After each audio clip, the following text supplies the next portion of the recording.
చంద్రబాబు స్థాయిని దిగజార్చుకుని అధికారులతో కాకుండా కాంట్రాక్టర్లతో చర్చలు జరుపుతున్నారని ఫైర్ అయ్యారు సిపిఐ రాష్ట్ర కార్యదర్శి రామకృష్ణ. పోలవరం ఎత్తు తగ్గిస్తే రాష్ట్ర ప్రయోజనాలు దెబ్బతింటాయన్నారు.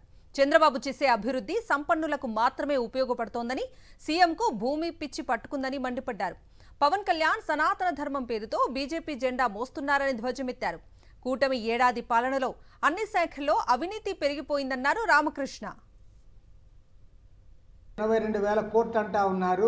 ఈ ప్రాజెక్టు నిర్మాణం పూర్తయ్యేలోగా దీని అంచనాలు 2 లక్షల కోట్ల రూపాయలకు చేరుకుంటాయి. ఇది 100% వాస్తవము. అంటే 2 లక్షల కోట్ల రూపాయల ప్రాజెక్ట్ ఇది.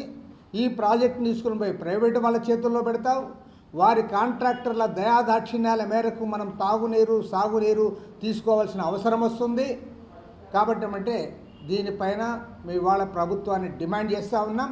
మీరు ఏకపక్ష నిర్ణయాలు తీసుకుంటే మాత్రం ప్రజలు ఆమోదించారు.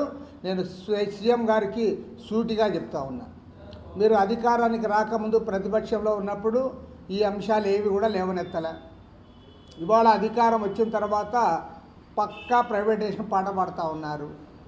తర్వాత మీకు అనుకోకుండా మళ్ళీ భూమి పిచ్చి కూడా పట్టింది. ఆడ అమరావతిలో అదనంగా 40,000 ఎకరాలు తీసుకుంటానంటావు.